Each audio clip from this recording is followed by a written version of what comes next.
this evening's Schools Forum meeting. We're just beginning recording now. I think that's happening. Yeah. It says on the top of my screen. Thank you, Jyoti.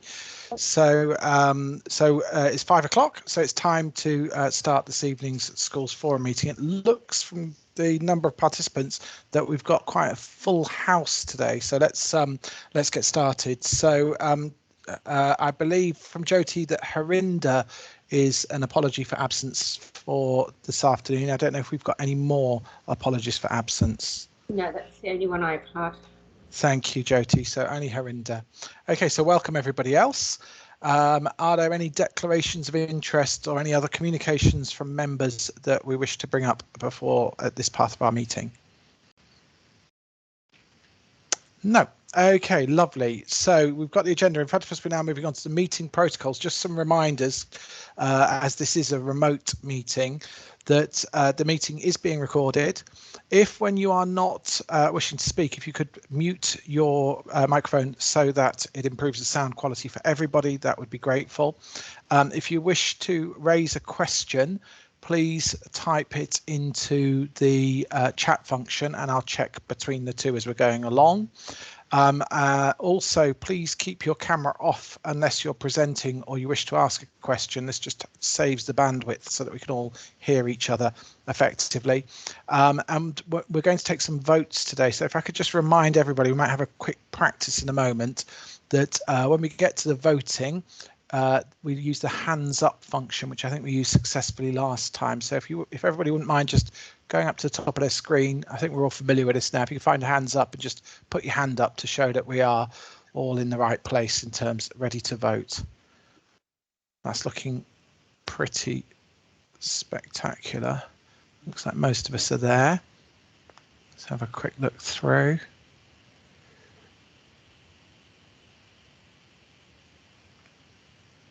Okay, Jyoti, they keep jumping out on my screen the way they present. Are you able to see these hands quite successfully?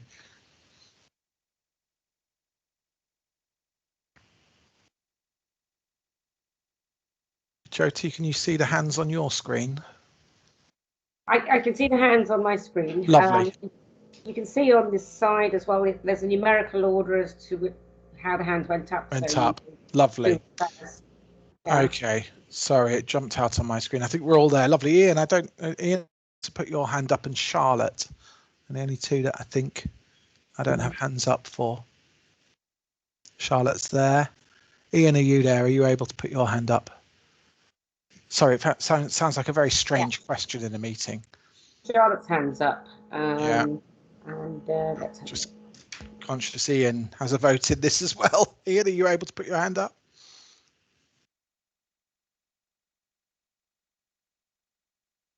I think we're lost there. Ian, are you able to speak? I can't see Ian in the. Is he not there? He did join. I don't know if he's dropped out again. Okay, Ian, I don't know if you can hear me, but you may wish to drop out and drop back in a bit again and see if it's any more successful. If you're struggling, please send one of us an email so that we know that you're there. Lovely. Let's put our hands down and let's move on to the rest of the meeting. Thank you, everyone. I think that's now lowered our hands. Great. Okay.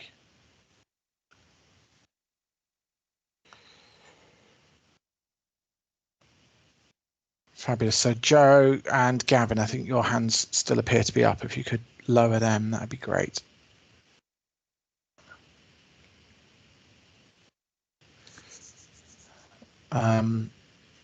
Joe, I don't know if you can. Lovely, thank you. Okay, lovely. Thank you, everyone. That was our practice. So let's move on then to item 2 on the agenda, which are minutes of the meeting that were held on Monday, the 22nd of November.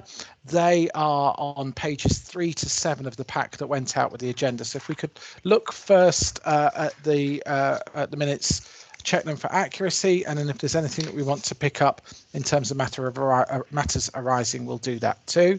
So if we look first at page 3 of the agenda pack, we're checking for accuracy. Is there anything that anybody wants to raise as an issue on page 3? No. Okay, so then we turn to page 4 of the agenda pack. Anything to pick up there? And again, all hands are down, that looks okay. Page 5 of the agenda pack. No. Page 6 of the agenda pack. No. And finally, page 7, which should be the least contentious page of all, I think. Lovely. Okay, so if we return then to the minutes again to pick up any matters arising.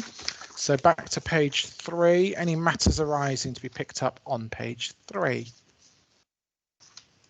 No. Okay, over to page 4. Matters arising to pick up on page 4. Okay, I think we need to pick up, there was a piece on page 4 in which, when we were speaking about Ivy Bridge Primary School, there was a conversation, or rather a discussion, whilst we were talking about Ivy Bridge's submission to the schools forum, their appeal in regards to the excess balances, where there was some discussion about what the council may or may not be able to do to support Ivy Bridge going forward.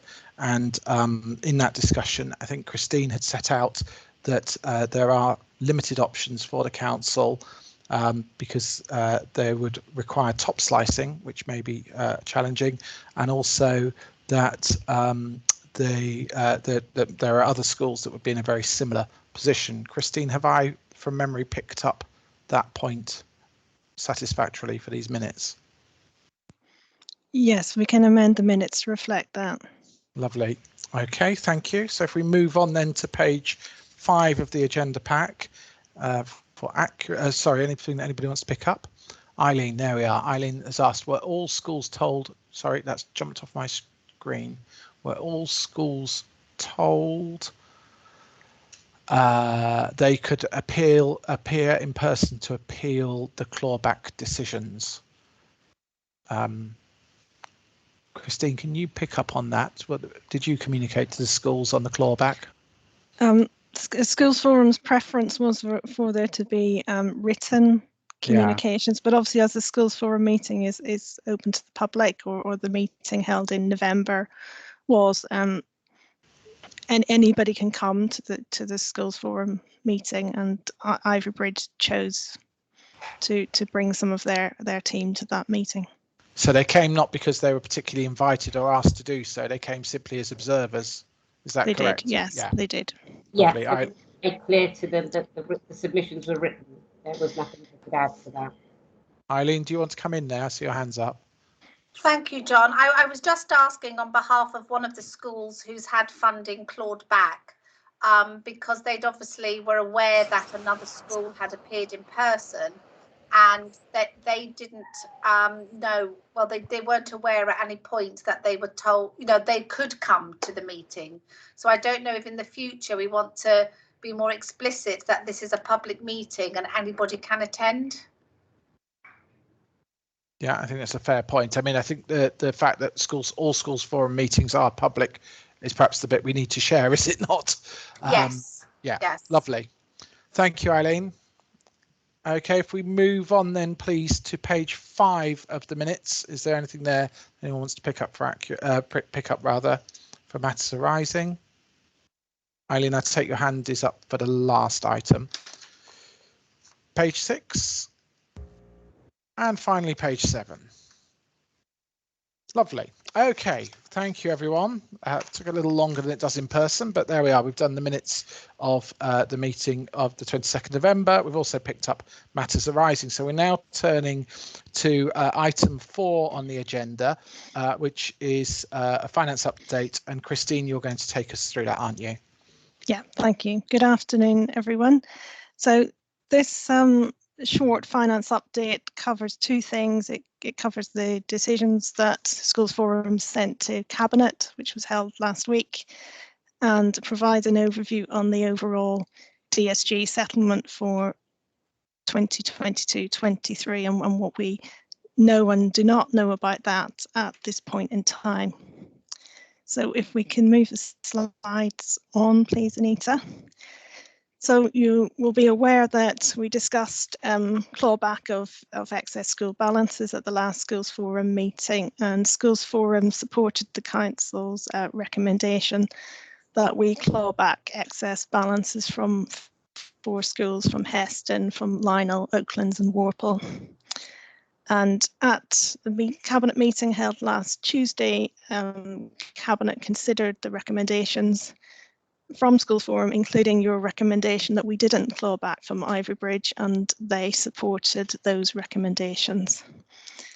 And we will be contacting the schools concerned shortly about the logistics of how we will actually claw back the excess balances, how the accounting for that will be done, and that we're expecting to be actioned in February.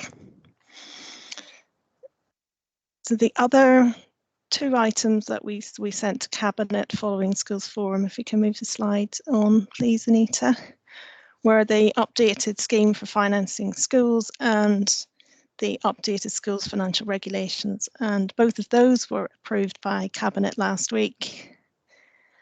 And the schools financial regulations will be issued in February, and they'll be implemented from the 1st of April. So the next slide is an overview of the Dsg allocations for 2022-23, and these are the allocations that were issued on the 16th of December. So the table shows the current year's allocation, next year's provisional allocation, and the movement between the years. So you'll see that the school block has gone up by 2.8%. The high needs block has gone up by 8.3%. The early years block has gone down by 8.3%. And the central school services block has gone up by 5.8%.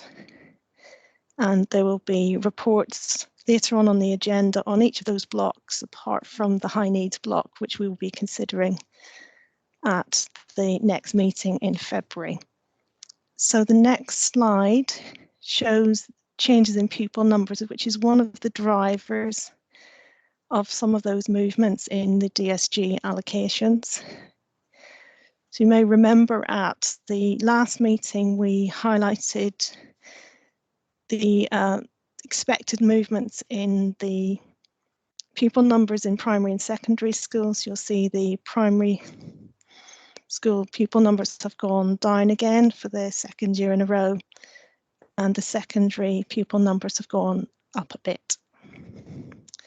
But the bottom table shows the early years part-time equivalents, and you'll see that those have fallen sharply between January 2020 and January 2021, and it's the January 2021 part-time equivalent pupil numbers that drive that the early years Dsg block allocation for 22-23, and that is the reason why our allocation has gone down by 8.3% for next year.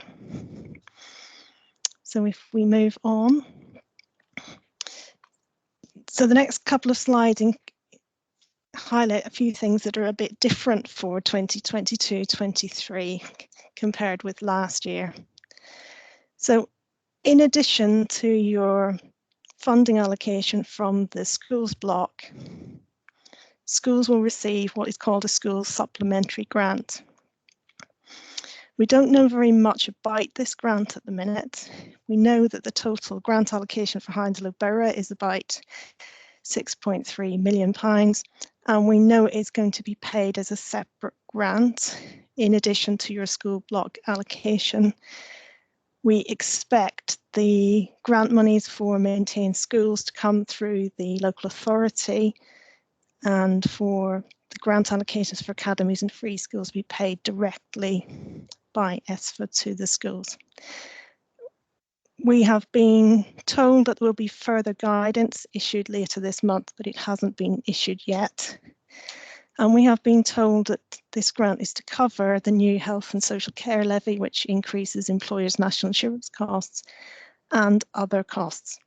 And we're hoping that this guidance that is expected later this month will tell us a bit more about what is meant by other costs, because the key cost, it's not clear at the minute how it will be funded, is any teacher's pay rise for 22-23. The guidance is silent on that at the minute. So we are expecting so can we go back, Anita, please? Sorry. We are expecting the guidance that's issued later this month to include a per school allocation of how much each school will receive in this school supplementary grant. And that, we've been told, is based on a basic per pupil rate. And the basic per pupil rate is different for primary schools, Key Stage 3 and Key Stage 4. That there will be a lump sum amount for each school, which each school gets regardless of their pupil numbers, and there will be a higher per pupil rate for pupils that were eligible for free school meals at any time in the last 6 years. And those rates for pupils eligible for free school meals will be different for primary and for secondary schools. So when we find out a bit more about this grant, including what each school's allocation is, and a bit more about what costs it's expected to cover, we will issue information via the head teacher's bulletin. Did I see a hand up? Was it gone? Sorry. Okay. Christine, there's a question from Charlotte in the chat. So I don't know if you want to pick that up now or pick it up at the end. I can pick it up. So the question is, will maintained nurseries be paid the same rate as PVIs? I think I've got that right. For the school supplementary grant. Charlotte, do you want to come on and ask that question? Is that okay?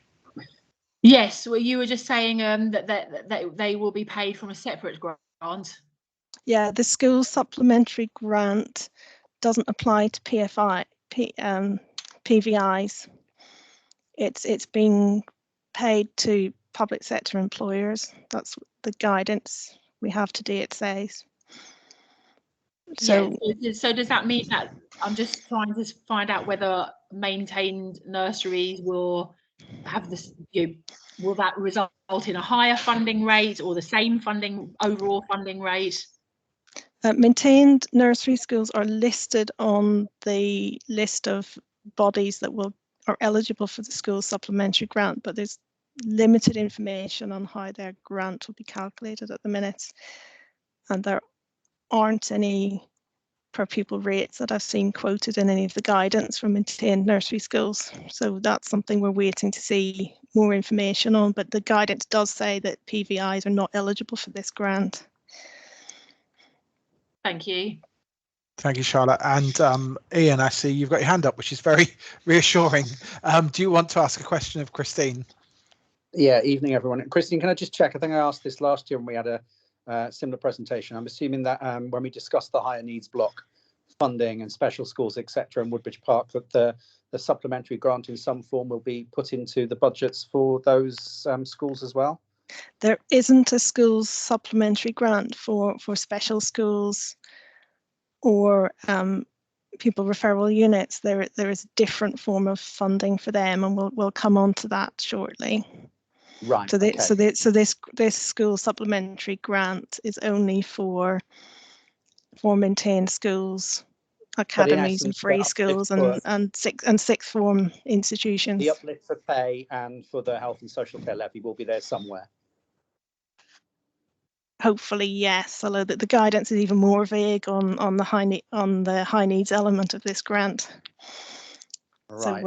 So we'll come to that shortly. I think the key information we're waiting for is what is meant by this phrase "other costs," which appears in the guidance we have for the school supplementary grant and the high needs version of this.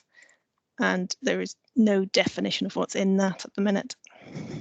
Sorry, Christine. The other thing I'm thinking is logically we would bear additional costs for the health and social care levy just as much as any other school. So logically, there must be. Yeah, there is another funding allocation on top of the high needs block for those type of costs, but it does not operate in the same way as the the school supplementary grant, which is very prescriptive. Thank you. Are you happy to carry on, Christine? I think we've answered yeah, the we'll pick far. up a bit more on Ian's questions when we get to that slide. Okay, the other thing to highlight is there is a change to the way business rates are paid by schools, and that this applies to all schools, including academies and local authority maintained schools. So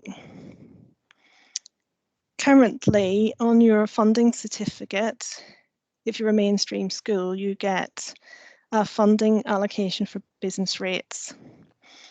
If you're a maintained school, the council will pay your business rates bill for you, and then you'll be charged back for that. And academies will pay their business rates bills directly. So you have a funding allocation for your business rates, and you have a cost that is paid out in your school expenditure. So this is changing from April 2022. So if you have the next slide, please, Anita. So what is happening from April is all the school's business rate bills are being paid by the ESFA. So you will still get a funding allocation on your funding certificate, but it will be deducted at the bottom of your certificate. So you don't actually receive the cash for your business rates, but you'll have the cost figure should you need it for accounting purposes.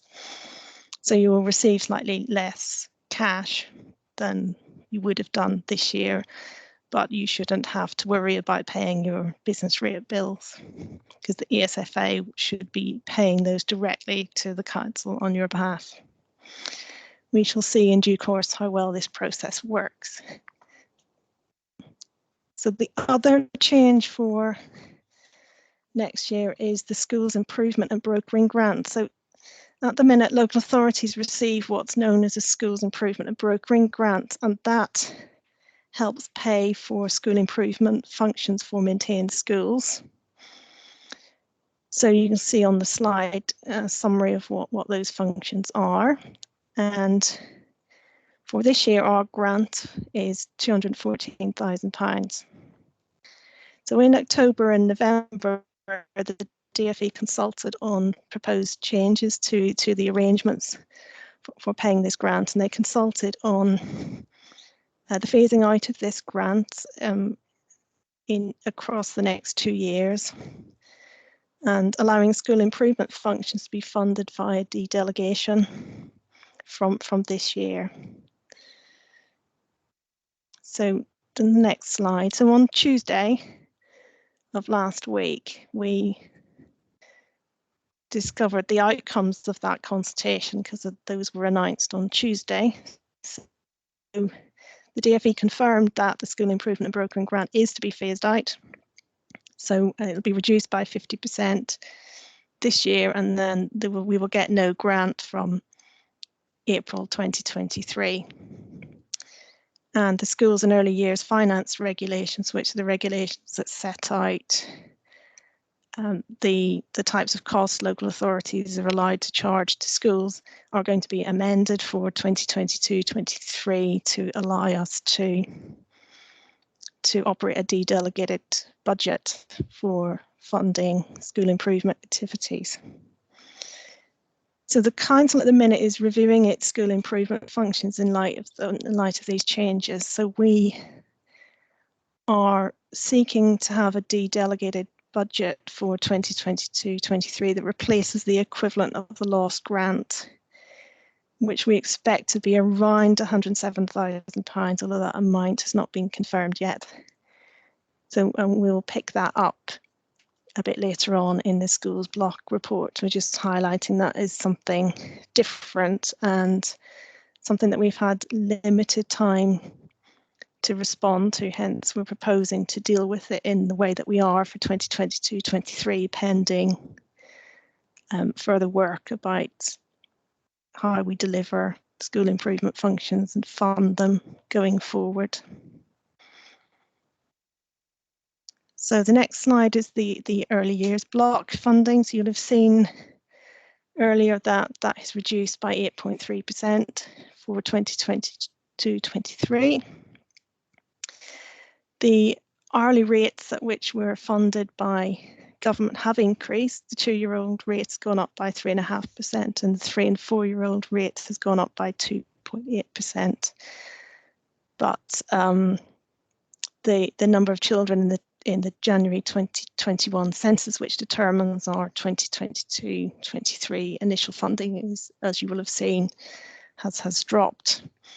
The pupil numbers in the summer and autumn term were also lower than in January 2020. So January 2020 is important because our 21-22 funding is based on the January 2020 census. So we are expecting a clawback of our 2021-22 current year funding, which we will find out about in July. So the early years funding is quite volatile, but you may remember we've set aside provision in a prior year budget for to help us manage the impact of any clawback. So we are going to use that to help us manage this fluctuating funding over the next year or two. So that is a concern, but we believe it's a manageable concern. And high needs block, as we said, has gone up by 8.3%, which is welcome. It's about 4.9 million. But you'll remember from our last Schools Forum meeting that we've still got a very significant overspend. Current projection for this year's overspend is around 6.3 million in excess of our funding allocation. And that means that the DSG deficit at 31st of March is projected to be just over 19 million cumulative deficit.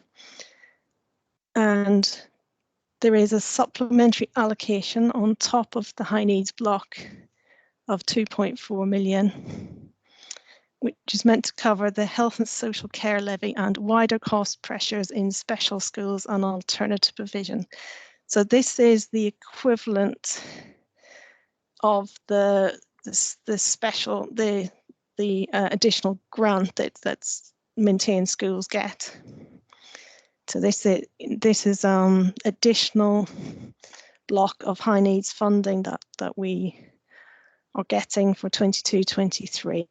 And again, there is very limited information about what is meant by wider cost pressures in special schools and alternative provision. There is reference to the health and social care levy, but the guidance is silent on what happens with costs like teachers' pay. And there will not be allocations for individual schools in the same way that there are for maintained schools. It will be up to the local authority to consider how to distribute that money, and we will bring proposals forward on that to the next Schools Forum meeting. So I don't know if that helps answer the question that you had, Ian. So that's your that's the special schools and alternative in a way, provision. I think the school head colleagues, if there aren't any here, I can't remember if there are, would be concerned to the fact that there aren't specific school allocations and what the implications of that would be. We would hope that there would be that would be apportioned out in the way it would be for other schools to reflect the increased staffing costs. So that's the only thing that I think that would cause a bit of alarm following that. Yeah, we hear that. I think it's we will await this additional guidance that's due to come later this month and see if that gives us any more assistance in what costs these additional allocations are expected to cover, and therefore how we might passport this across to schools.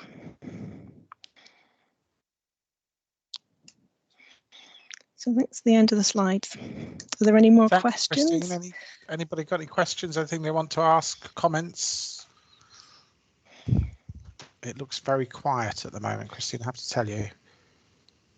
Yeah, no hands, nothing in the chat either that you haven't already answered. Okay, thank you very much, Christine.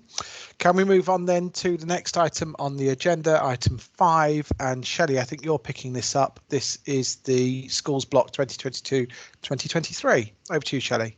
Yeah, thank you. So yeah, Christine's kind of set out the overview of the funding across the blocks. So I'm just going to go through 3 of the blocks that we'll be talking about tonight. Schools block will have to do some votes on aspects of the national funding formula.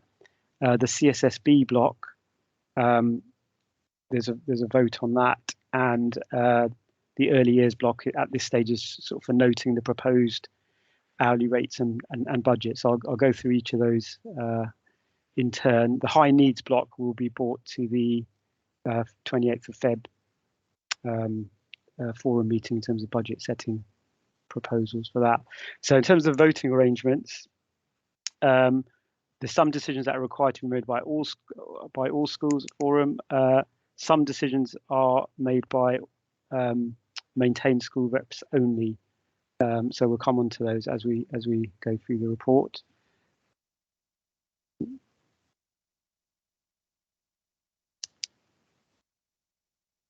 Okay, so we've had 3 reports which set out the details as would normally be issued to schools forum at this stage. Those were sent with the agenda pack. So this is really sort of highlighting and pulling out the key aspects and the areas that we need to have some voting on. So overall allocation for the schools block is now 218.5 million for 22-23, which is an increase of about 5.8 million from last year, which represents a 2.8% increase. And that is based on an increase of 26 pupils. So the pupil numbers are largely stayed the same, and the absolute amount of funding increase really is represents almost a per pupil increase as well. So it's around 2.8% for both of those elements. Next slide, please. So I won't go into much detail on this, but Christine's already mentioned the school supplementary grant, 6.3 million, which is an indicative figure. That represents a 2.9% increase on top of the other money. But as Christine mentioned, we don't know exactly what that's used for. If it's just health and safety, NI contributions, there would be further funding that would be allocated out to schools, but of course that could be required to cover other cost increases such as pay awards, etc. So until we get that further guidance, as Christine mentioned, we won't know.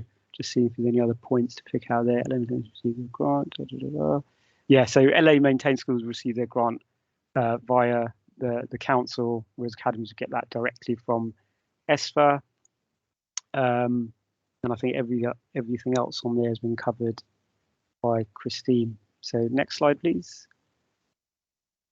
So in terms of the schools block funding formula, there's 2 elements. So we get 218.5 million, which covers academies and maintained mainstream schools. From that, the top slice elements will be the growth fund, which this year the proposed growth fund is fairly small. It's about 104,000 at the moment, provisional figures.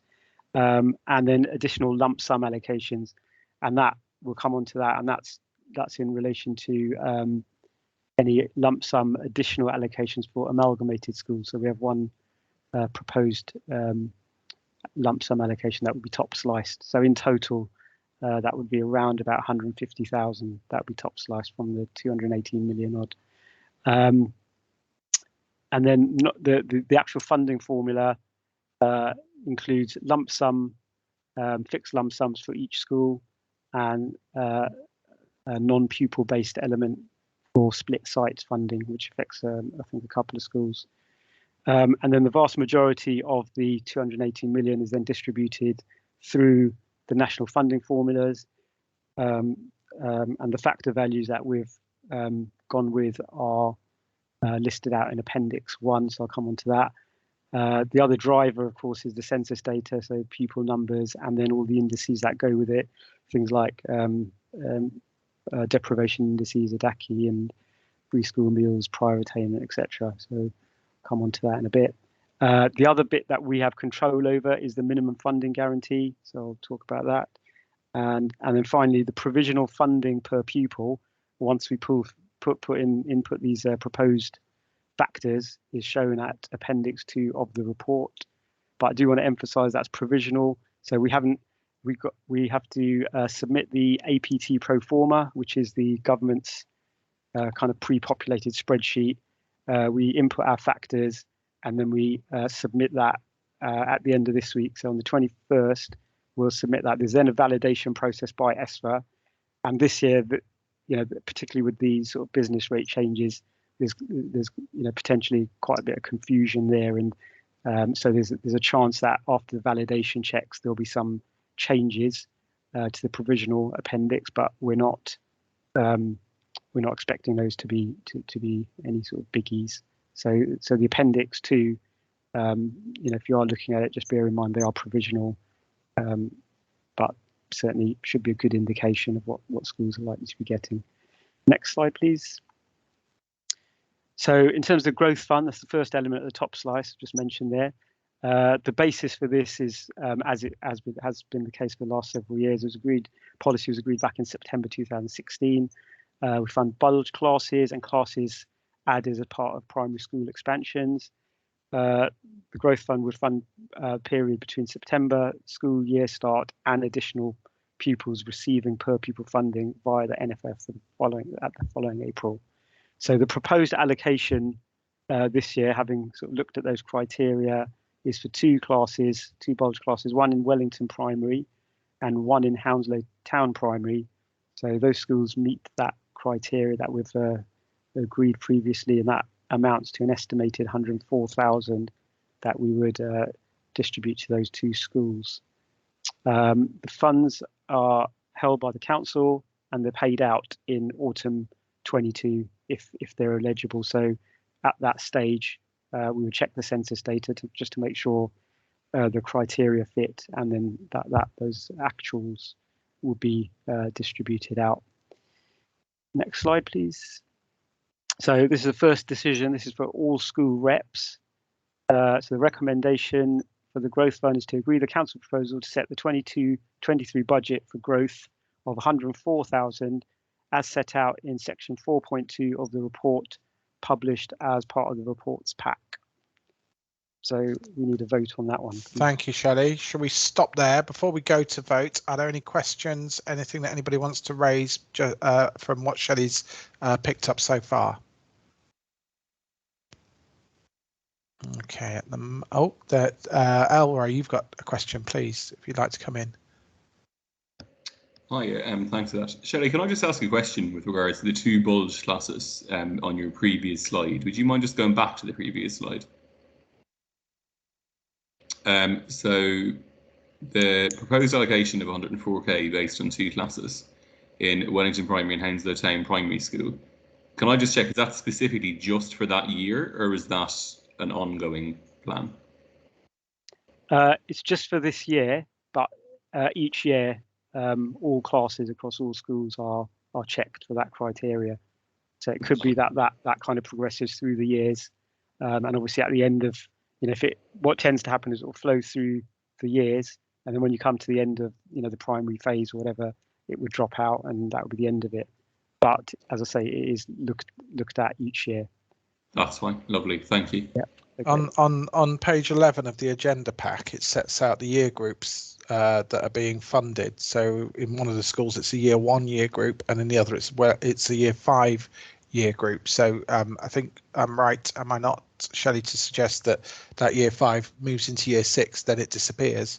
Yeah, that's what you're explaining, is it not? Yes, that would be the theory. So the sort of onward liabilities for that year 1 class moving through for the next 6-7 years. Yeah. Sorry, what page of the pack is that, did you say? It's page 11 of the agenda pack. Oh yeah, I have it now. Lovely, thank you. Okay. Any more questions? Anything anybody wants to ask before we go to vote? There's one thing I thought, Shelley, I'd pick out. You talked earlier about the 26 pupils increase. On page 10 of the agenda pack, you've also set out in your report that whilst numbers are up, that represents an increase of 348 in the secondary sector, but there's a reduction of 322 in the primary sector.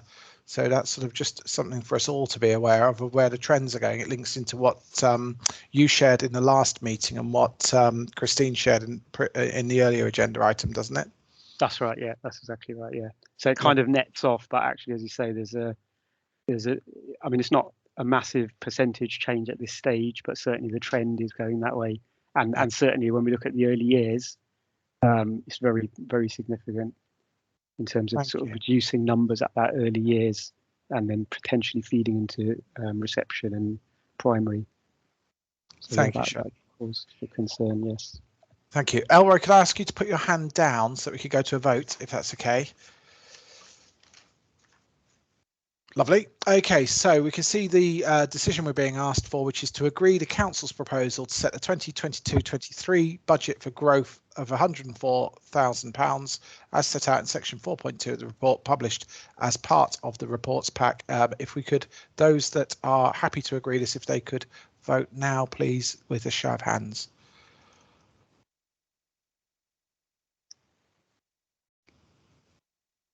I think, Jyoti, that's carried. So if we put our hands down, is there anybody, if we can all go hands down again. And then,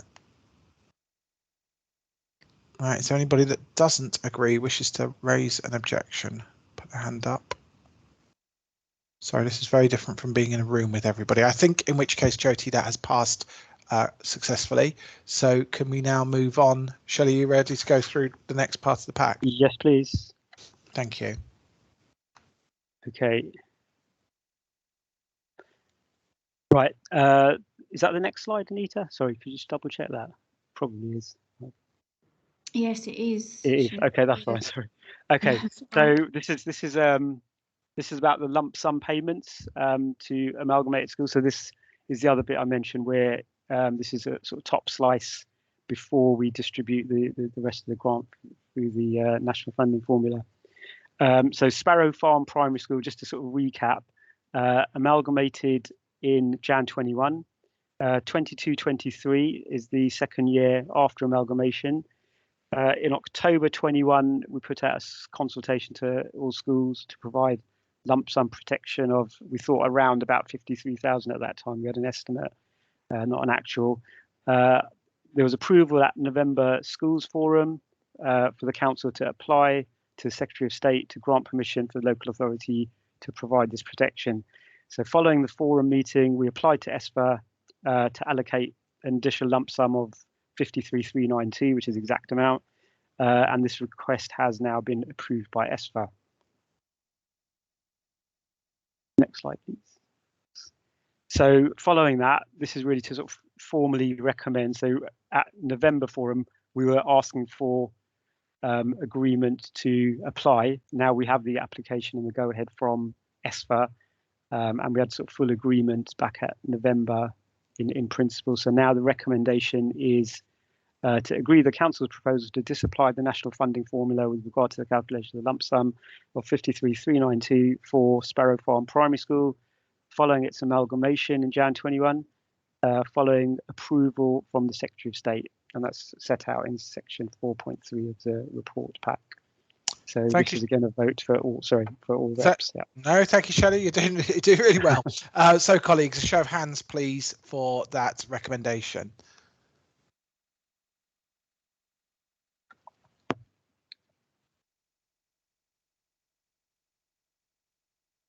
Lovely. I think, Jyoti, everyone's voted now. That's 18 hands up. I make that.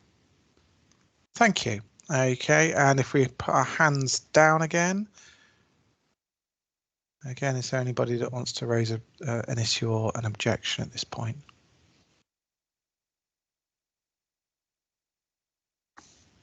The hands are going down. Mina and Simon, do either of you have something that you want to bring up?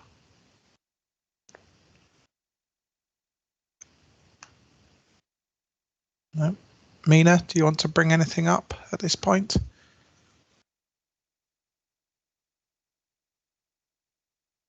Okay, Shelley, I think we'll probably move on. I think there might just be a hand that's still up and it may just only be on my screen. So if you're happy to move on, we'll keep going.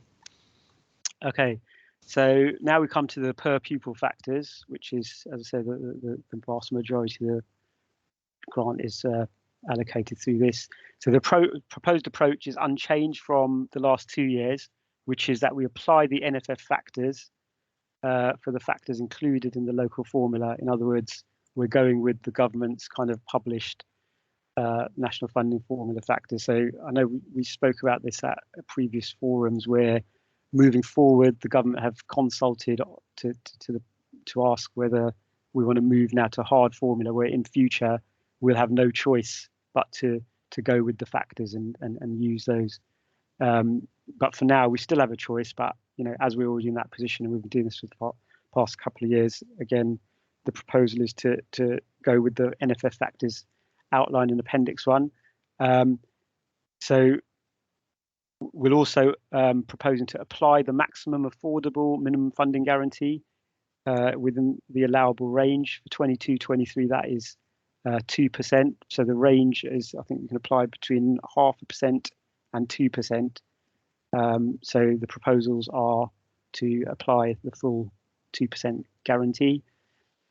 Any unallocated monies, again, we've done this in the last couple of years, are used to fund a higher than NFF ORPU. So the per pupil factor, the ORPU factor, would be the NFF amount plus £26.49 at the moment. So again, this is all based on provisional figures. After the validation checks, if there are any changes, that ORPU plus figure of 26.49 might have some minor changes. But at this stage, in terms of the principles, this is what we're proposing to apply, and we'll need agreement to follow those principles tonight. Provisional allocations, as I said, are Appendix 2, and it's important to note that any of the numbers on Appendix 2 in terms of the final budget column, those are the allocations before deduction of dedelegation, education functions, and the new NNDR deductions. So it's just important to bear that in mind. But when the funding certificates are issued following Feb forum, that will be clear within the school's individual funding certificates. So you'll see all the sort of funding before these deductions, and then there'll be another line which shows deduction of those three amounts at the bottom there, including NNDR, and then you'll have the net funding for the year. So next slide, please. So in terms of minimum funding guarantee, as I said, allowable range is between 0.5% and 2%. Schools funding is calculated using the formula factors, factor values, and October 21 census data. If that results in a per pupil increase that is less than 2% on the pupil factors, the MFG uplifts the funding. So at the moment on these provisional numbers, the 22-23 budgets, the MFG benefits 41 schools, and around 1.9 of the 218 million is used to bring up those schools effectively to the MFG level. Next slide, please. So the first decision, again, for all school reps is to agree the council's proposals to set the minimum funding guarantee at 2%, as set out in paragraph 4.47 of the report. Thank you, Shelley. Okay, before we go to vote, any questions, anything anyone wants to ask, raise at this point on what Shelley has put forward? No. Shelley, may I ask a question of you, which is the ORPU Plus facility that we're proposing operating. I know it doesn't come in under the MFG, but it was in the previous part of your presentation. This year, you're proposing £26.49, obviously subject to the verification and so on. However, last year it was £6, so it's £20 higher this year. Will this ORPU Plus facility always be available to us, or does it, like the NFF, is it something that eventually it will be fixed for us? I don't know the answer to that, but what I would say is we are allocated an amount. So obviously this year's 218.5 million, sort of rounded. we plug in the NFF numbers and the minimum funding guarantee and any other variables that we're sort of talking about tonight and deciding on, and then this giant spreadsheet does the maths, you know, behind the scenes. A lot of it sort of locked away, hidden tabs and all sorts of stuff. So in effect, what we're doing is we're plugging in the factors that we can control or in future won't be able to control, and then there's always some sort of either a surplus or a deficit. Luckily for us, it's always been a slight surplus in the last few years, and then really it's up to us to say, right, you know, we can either, you know, allocate that out through the ORPU seems to be the kind of easiest way to do it. So in future, I'm not sure how it's going to work. It might be that the government say, you know, do the calculation effectively, and then we're almost taken out of the whole process, in which case they'll just sort of tell us the numbers for each school and probably have a list of the factors and the various indices that fall behind it for information. In other words, there wouldn't be a balancing item, but at the moment or even in future, while there is a balancing item, then it's for us to make that adjustment somewhere in the formula. Lovely. I mean, it's great to have it, but obviously it's quite a volatile factor because it's gone from £6 to £20. If it went next year to zero, if there was nothing there, that would that would look quite significant on school budgets, I would have thought. Yeah, and I think that comes down to affordability, because at the moment we can afford to put in the 2%, the maximum minimum funding guarantee, so we can play around with certain drivers, and that's effectively what we do. We try and see what's affordable, we sort of model it, come up with the 2%, knowing that still gives us it's affordable and we still have a bit left over. And you know, other authorities play around the growth fund and that kind of stuff. But going forward, I don't know if there'll be any control over that. Thank you for that explanation. Okay, right, I don't see any other hands up, so let's then go forward to the vote. So this is for all school representatives to agree the council's proposal to set the minimum funding guarantee at 2% for 2022-23 as set out in 4.4.7 of the report. So those are happy to agree, please, if we could have a show of hands now.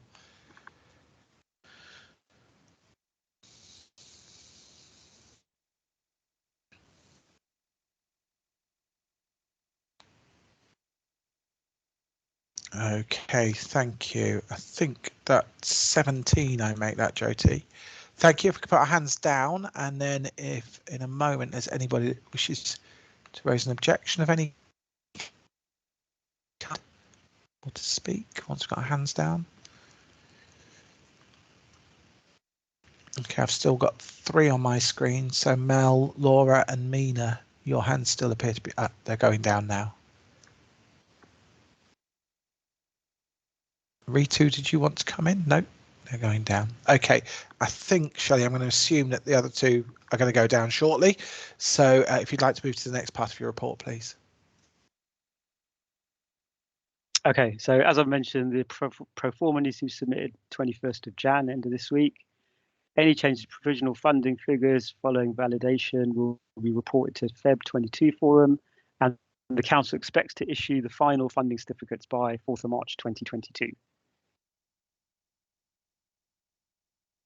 Right, then we move on to, so that's kind of the 218 million top slice, allocate the rest out to all schools. And then for maintained schools only, there are further elements that we need votes provided on behalf of maintained schools for dedelegation and for education services or services provided on behalf of maintained schools only. So if we can go to the next slide, please. So the functions provided on behalf of maintained schools, again, this is a sort of annual agreement that we have to have votes on. These are the same services that have been provided by the council through this top slice for the last several years. So the functions are listed out there. Accountancy, well, I won't read them all, but those are the functions that are provided on behalf of maintained schools through this education services top slice. And there is more detail in Appendix 3 of the actual report that was sent out with the agenda pack. Next slide, please. So I mean, the history of this is previously these services were funded by the Education Services Grant. This is going back several years. Withdrawal of the ESG core services to be downsized to reduce costs. So the total costs of those services now for 2022-23 are 563,741, which is an increase since last year of around about 20,000. The proposed charge per pupil for 22-23 that we need to vote on is £26.52.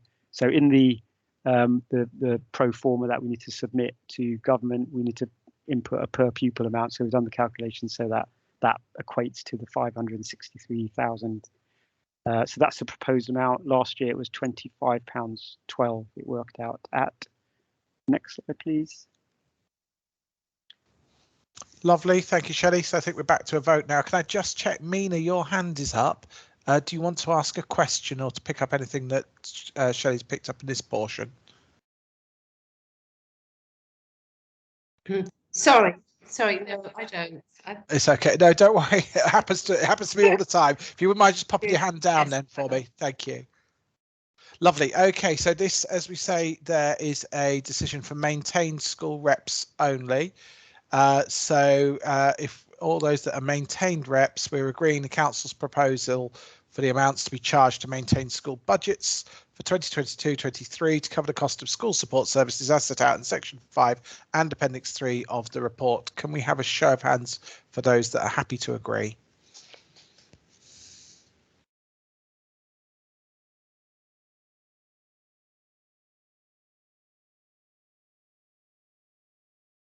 Thank you, Jyoti. I think 11 gives us a majority out of maintained school reps. So if we can record that 11, that would be great. Thank you. If we could put our hands down now, please.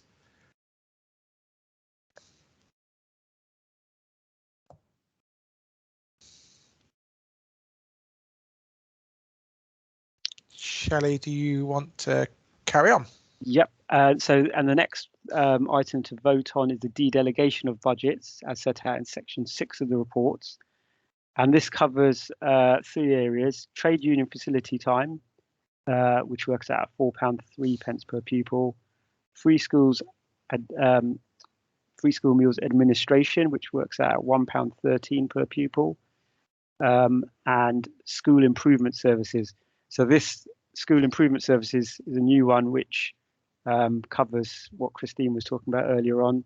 So we have a loss of government grant, which is estimated to be 50% of what we got in 21-22.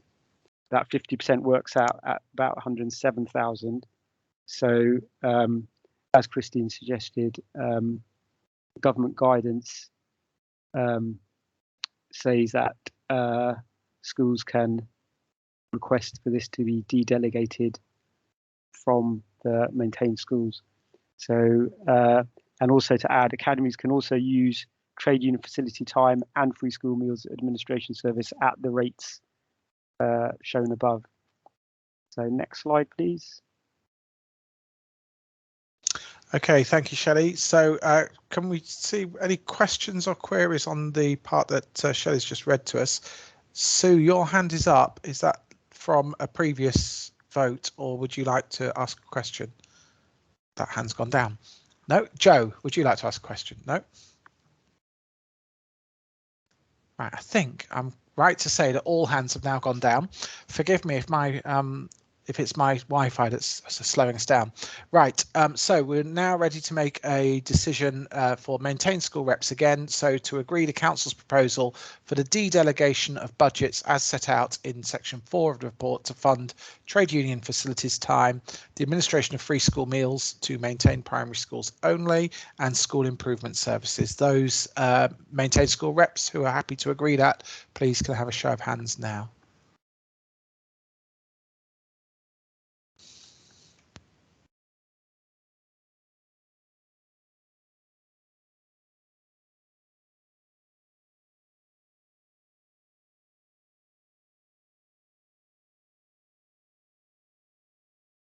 Okay, I can see 10, Jyoti, which I think again gives us a majority there. Can we put our hands down now, please?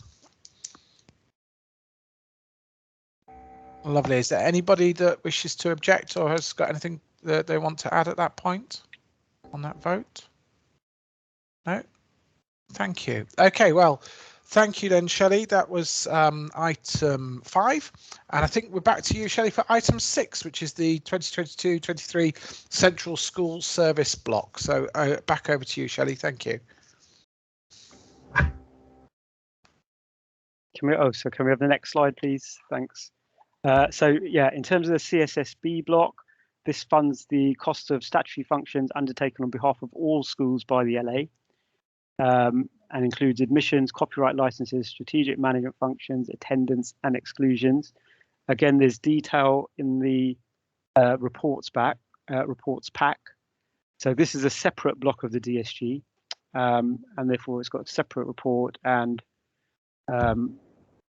a detailed table within the report pack. For 21-22, the funding was 1.49 million. For 22-23, the funding has been increased to 1.58 million. Next slide, please. So this provides functions on behalf of all schools as set out in Schedule 2 of the School and Early Years Finance Regulations 2021. The costs are largely staff costs with some ICT costs. Costs for most functions are similar to last year, and where there have been some cost increases estimated for 22-23, those are mainly due to staff pay awards and increments for 22-23, and there's a £7,000 increase in relation to estimated costs for a requirement to publish a new religious education syllabus for schools. So that's a one-off cost for this year. So if we can go to the next slide, please. So in total, the functions that we're estimating for 22-23 come to that figure there, 1,443,119. The allocation, as I said, is 1,578,883. So that leaves us with a surplus funding on this block of £135,764. Last year we had a surplus of £100,520. So the council, as has done in the last few years, proposes to transfer this surplus to the high needs block. So essentially what that means is we'll continue to deliver the services that we've been delivering, but we have around about 35,000 more this year to help pressures in the high needs block. So that's the proposed policy, and this is the recommendation. And again, we need a vote now from all school reps on this one. Lovely, thank you, Shelley. Any questions before we go to the vote? Anything anyone wants to raise? Okay, it's looking very quiet. That's good. Lovely, thank you, Shelley. So this is for all school representatives. So first, if we take it in two parts, so we are agreeing the allocations from the 2022-2023 Central School Services block to fund the delivery of the functions set out in section 4 of the report published with the agenda. So if we could do that first. So those who are happy to agree that, please.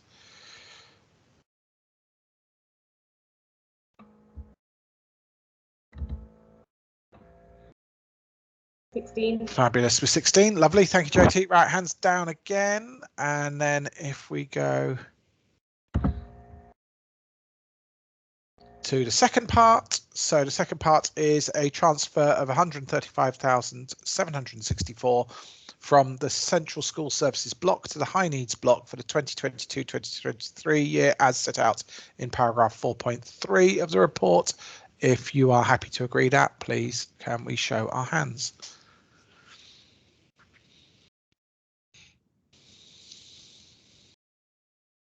And 16 again. Lovely. That's 16 too. Thank you. Thank you, everyone.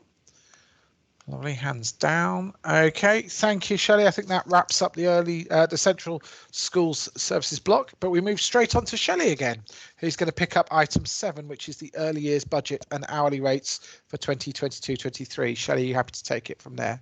Yep, thanks.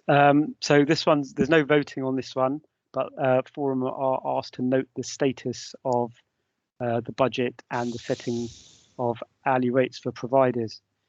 So, as Christine mentioned earlier, the 22-23 funding allocation from ESPA has fallen massively, a decrease of 1.9 million, which is an 8.3% reduction in funding compared to last year. And that's driven by the government calculations, which are an 11% decrease in the number of children taking up places in the Jan 2021 census compared with Jan 2020. So the January censuses are what drive the allocations. So that's the key bit to look out for. So although there's been although there's been a big decrease in the number of children, 2.8% increase for 3 and 4-year-old entitlement has been included in the allocations, and 3.5% increase for 2-year-old entitlement has been included in the calculation for the allocations.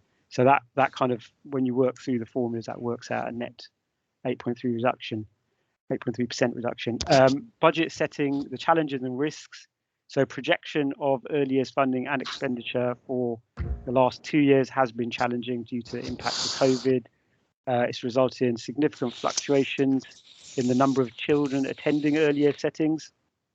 The estimated spend that we've modelled this year has been based on pupil numbers and trends in the summer 21 term and autumn 21 term.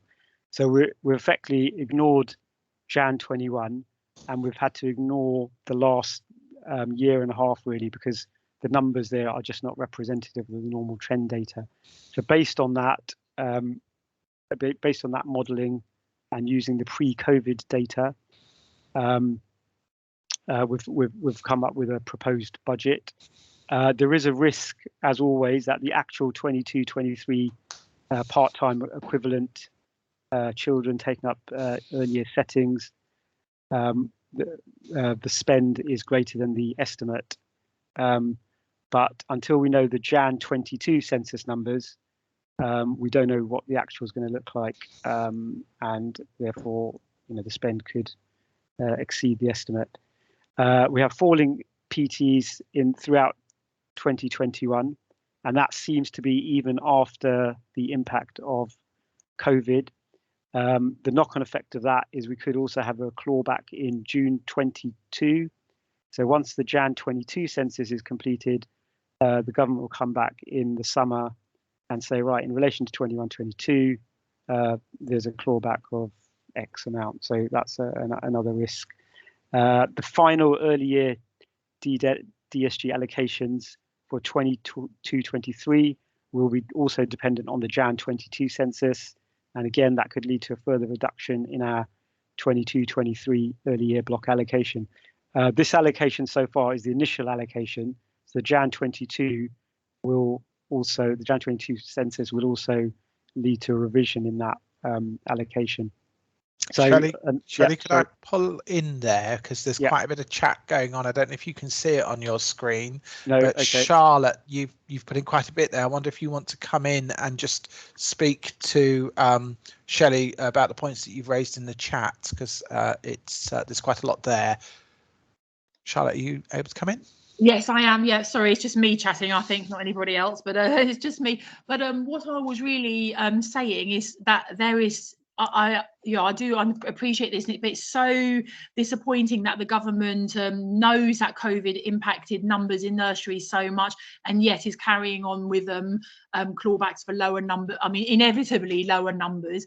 I just wanted to sort of outline some of the pressures that early years providers are facing at the moment, because it's really quite scary out there at the moment. So the biggest pressures come from massive increases in staffing costs, with minimum wage and national insurance increases coming in in April. That's going to have a really huge impact on us. But add to that recruitment is absolutely impossible at the moment. There just are no staff. The people who we would usually hire are just not around, and so those people who are looking for jobs command a significantly higher wage than we would usually be able to spend, and we've got no choice but to spend that money because we need staff, because if we don't take on staff, then we can't take on more children, which means our numbers will stay low. So there's a real issue at the moment. So it's very, very challenging out there. Thank you, Charlotte. That did sit very nicely under the idea of budget setting challenges and risks. I think you shared both challenges and risks there. Shelley, do you want to come back on any of that or to share anything with Charlotte? Yeah, I mean, what I would say is for 20, I mean, I'm not sticking up for the government here because obviously it's a very tricky situation, but for 21-22, they have introduced a methodology, whereas normally they only use the Jan 21 census. So they've accepted that that's lower and therefore are going to revise or set the final 21-22 allocations using all three terms. But that still doesn't solve, as you say, the problem caused for sort of future funding, because this initial allocation now for 22-23 and the final revised allocation is going back to the Jan 21 census. The other complication is that the Jan 21 census was clearly lower than it would have otherwise been if there was no COVID. But the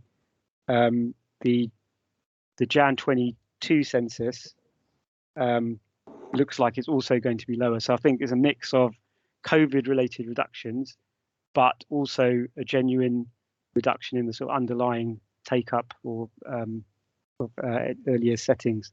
So that's going to be another sort of complication. But the latter, so if you take out the COVID element, if there are genuine reductions in pupil numbers from a funding perspective, there will be less funding, but it's almost like a time lag thing. So, you know, we'll get funding up front because our census that was driving the initial funding would have been higher, and then we'll get clawback in subsequent years. So I'll come on to that because, you know, we can counter some of that through setting aside contingencies and provisions, which is what we've done. But yeah, in the longer term, that is a massive challenge. Thank you, Shelley. Shelley, sorry, I'm so sorry because I've stopped you at this point, and I just see a few hands that are up. If we can clear those off, then we can carry on. Eileen and Ranjit, are your hands up to vote, or are you, Eileen? Let's start with Eileen. Do you have some? No. Okay. So I think Catherine's hand went up. So I'm pretty certain, Catherine, you must be wishing to ask a question or make a point. Yes, just a quick question. Wasn't last January's nursery figures and the nursery count controversial because it was, some of the schools were shut and unless the nursery was actually open. So some of them, if they're using this year's, if they're going to put this year's budget based on last year's, that's going to be almost zero for some schools, isn't it? I think that's well, yeah, I mean that is the point, and that's the risk we're highlighting. They are using the Jan 21 census for part of the funding for 2022-23. But do we know across the whole borough, out of all the locally maintained nurseries, how many actually didn't have the children in or didn't write that? Wasn't there a letter we were supposed to write or do something that made it possible for us to get? I just remember this time last year there was a lot of controversy over it, and if they're going to budget this year's on that, that was horrendous. I think we need to know what are the census figures for last year's nursery, because it's not going to be like a normal year. It's going to be far worse than a normal year, possibly. Yeah, I mean, the allocation is done at a global level, so all those census, all the census information from the individual nurseries will be collated and then, you know, aggregated into an overall number for the whole authority, including maintained nurseries. So that's what the government used for their census, and then they allocate the whole lump sum. It's up to local authority then to work with the individual nurseries, providers, etc., to allocate out at an individual level. Doesn't take away the risk and the challenge that. But it was a national thing. It wasn't a local thing, wasn't it? The census. Yeah. It's a nursery was based on who was in on that day, and if schools were closed because of the pandemic, they were getting nothing. So I just think that's more than a small issue, possibly. Yeah. Thank you, Catherine. Charlotte, if we turn to you, and then I think we'll allow Shelley to get on with the rest of the presentation. Charlotte, would you like to come in? Yeah, all I was going to add is that I forgot to say in that main and what I was just saying is that all these pressures, and I've read through your briefing, Shelley, and I do obviously understand what you're saying, but ultimately all of these pressures the only result is that it will lead to really significant fee increases for parents, and that's, difficult in its own right, and obviously there's a ceiling to what we can charge parents, so it is a real vicious circle and a real problem at the moment. Thank you very much for that, Charlotte. Shelley, do you want to come back and then carry on? Yeah, I mean, it's hard for me to comment at that sort of local or individual level. Can I suggest you note it and just to be aware of it? Because there are real issues. Thank you. Let's move on. Thank you. Okay. So right, in terms of the sort of overall funding position, then we had anticipated the large fall in the 22-3 funding because of the reducing numbers. So as we've mentioned at previous schools forums and at the outturn figures for 2021, we have set aside £1.7 million provision to sort of counter this anticipated shortfall or this anticipated reduction of 1.8 million.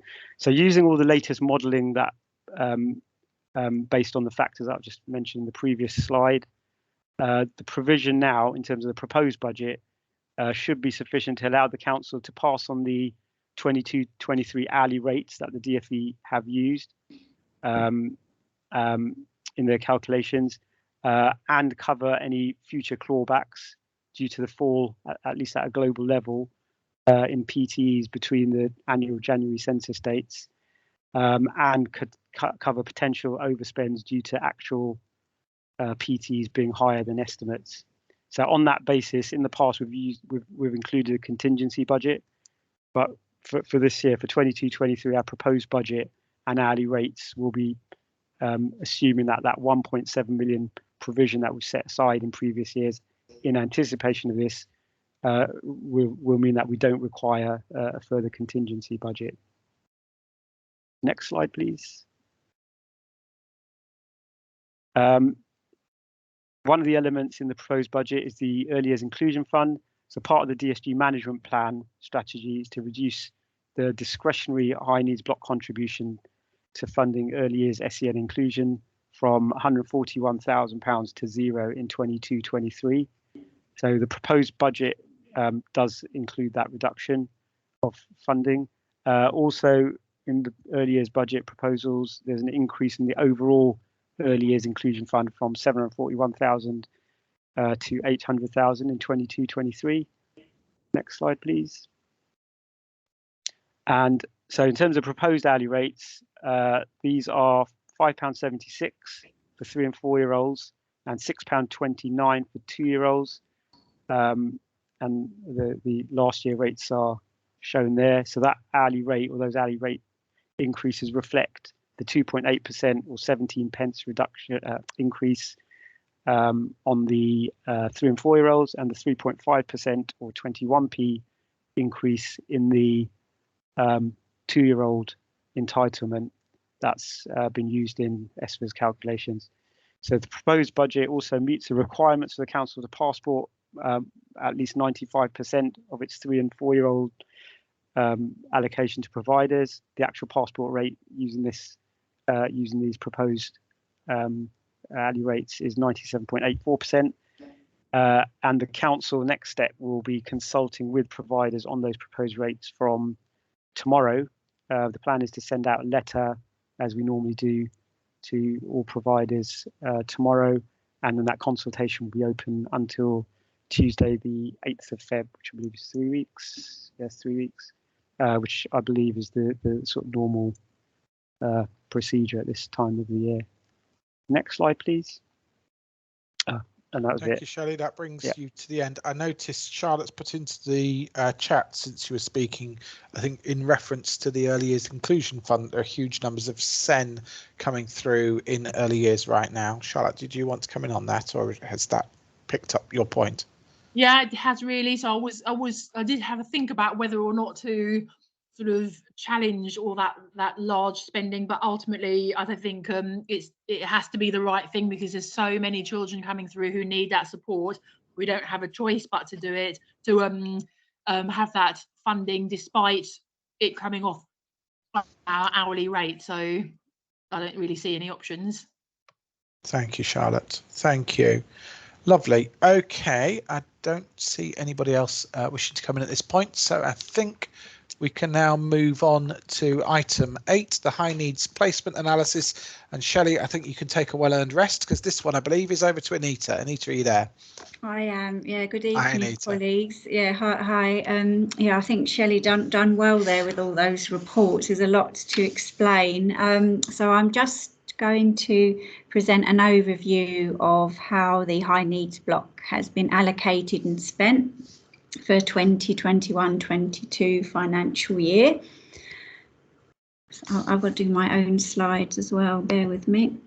I thought we'd just focus for this evening on college and school-based provision. We're going to focus on the numbers of places that were commissioned and then the unit costs, and also a focus on further education. At the next Schools Forum in February, we'll be doing an update on the Dsg management plan, and also a specific focus on the Send and Alternative Provision Transformation Programme, and it'll be dedicated to alternative provision placements, costs, and also Woodbridge Park in terms of the development of their offer, as well as an update on how the placements have been used this year. So you colleagues will have seen and be familiar with this pie chart. We've shared it quite a lot over the last few years. I think what you will notice from this pie chart is that very little of the high needs block is retained for central services, only 3%, which is used to fund the portage, early years SEN advisory teachers, the mandatory teachers of the deaf, visual impairment and PD. And there also is a small amount of funding for specialist services that covers therapy provision and the high needs panel.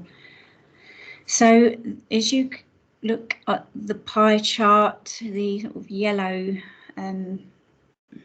ochre colour is actually all the expenditure for the LA maintained special schools at 33%. So that's the highest proportion out of the high needs block. And later on I'll be sharing how many places have been commissioned in our provision. You'll see that the second highest cost is for the independent schools with 16%. And then the third highest expenditure is linked to the fair access and alternative provision, which is at 13%. So overall, the chart shows the extent really of the budget that does go to actual specialist provision in Hounslow, where we still continue to have demand for specialist placements. And I'll go through that in a bit more detail. We have got a proportion for this.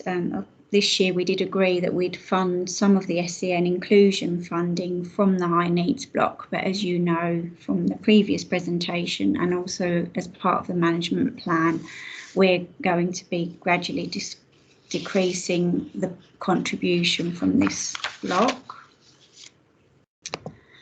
So this is a summary table of the school-based SEND provision. So this is linked to our monthly budget reporting and the tracker that we have. So, and this is as of December. So this was based on the last full budget at what we call period 9. So we've got our SEN centres attached to mainstream schools, local authority maintained special schools, special free school. At the moment, it's only the RISE, out of borough maintained special schools, mainstream schools, and then independent schools, which would also cover residential as well as day special schools. So this is actually school placements up to the age of 19 years. Overall, 64% of the children was attending a specialist setting at this point in time. So it really highlights as well that the Hounslow provision is better value for money, and obviously we all know the high quality and standard of our own schools, and the cost really for the independent school has gone up in terms of the numbers of pupils, but actually the percentage is lower than the budget proportionally is disproportionate. I can't, because I'm sharing my screen, I can't see any hands or anything, so do put your hand up. And John, you're okay at the moment, I think. Yeah, John. So I am watching, but we'll stop. Thank you at very the right much, moment. John. Yeah, keep going. So this slide is the SEN centres. So it's the number of places that we budgeted for, and then actually how many places. So the projection column is based on our December projection, and actually the number of places that we have. So as you can see, although we've actually got more places than we originally planned for, which has impacted the budget. Shelley did mention earlier that we've still got an increased pressure on the high needs block.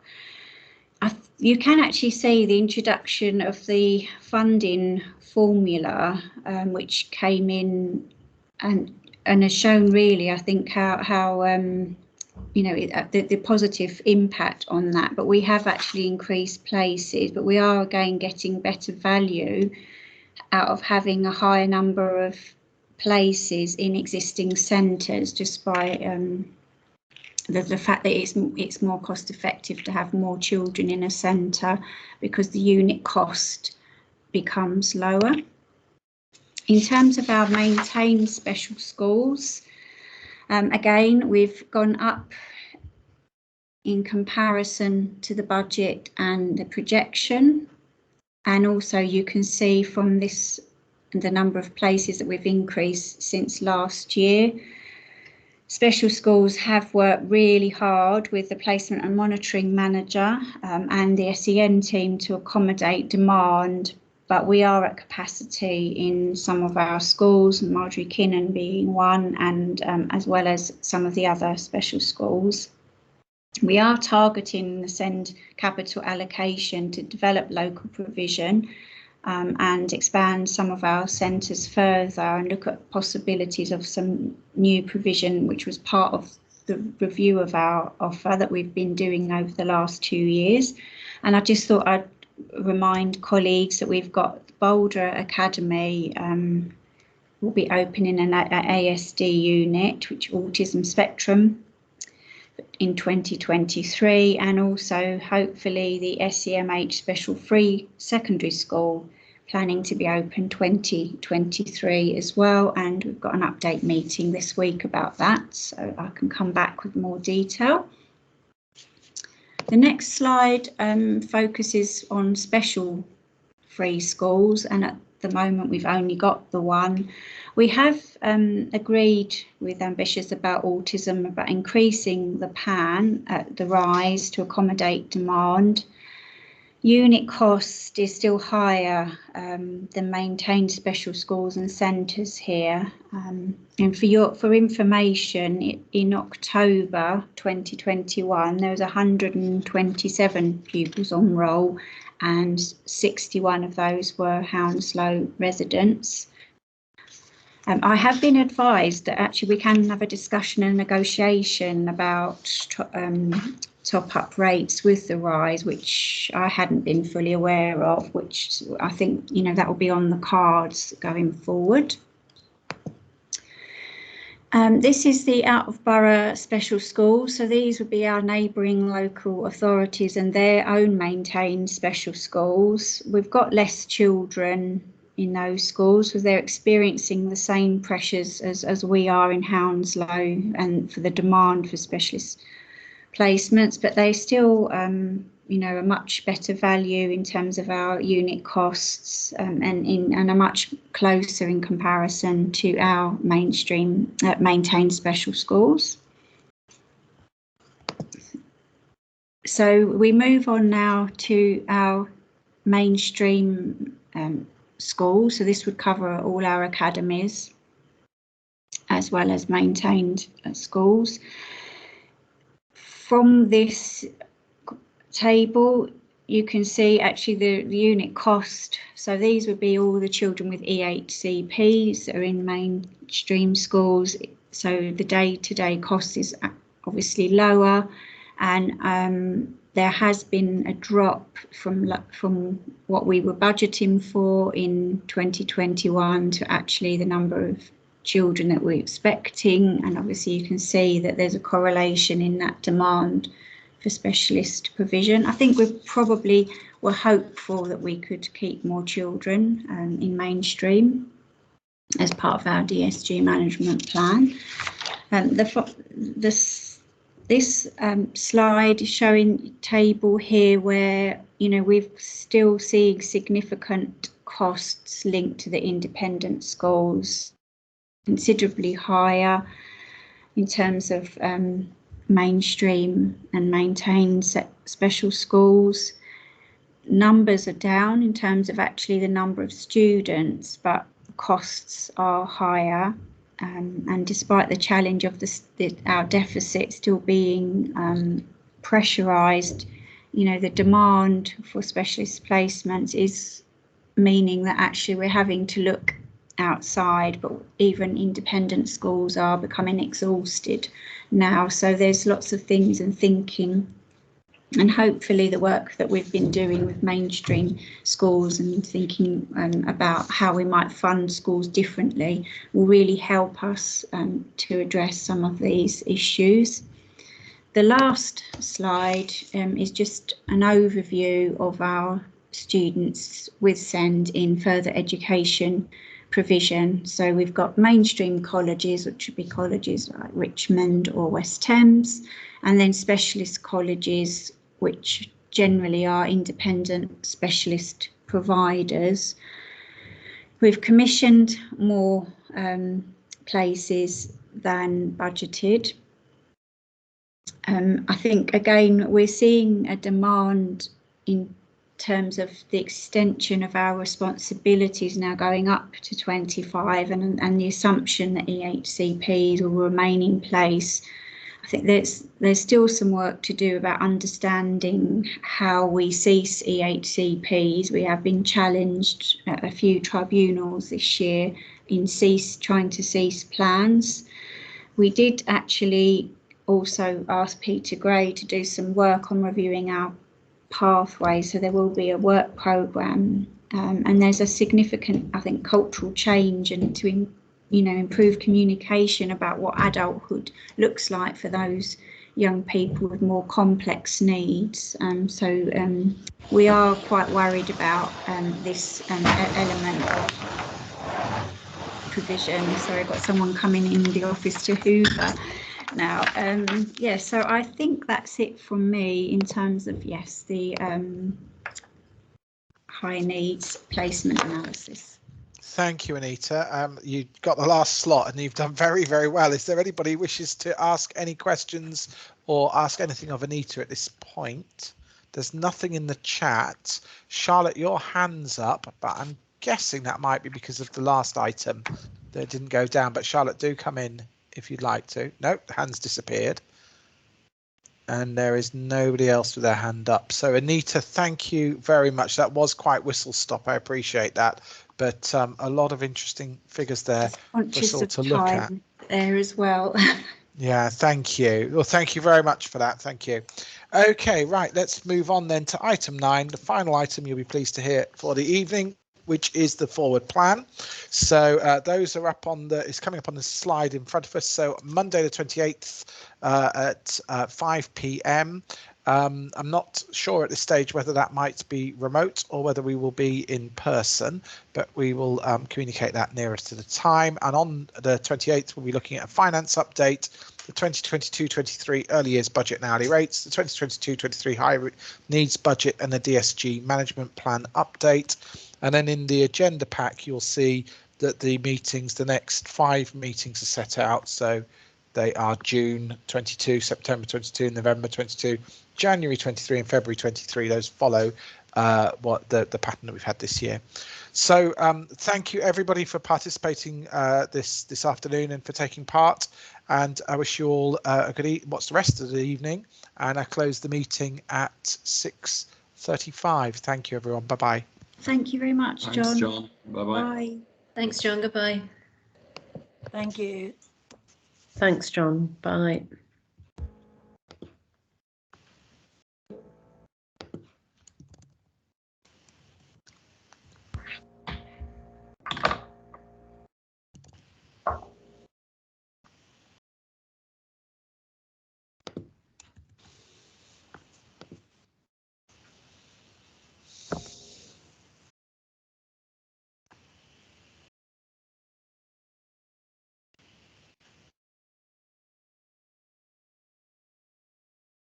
Jyoti, did you get all that you needed in the meeting?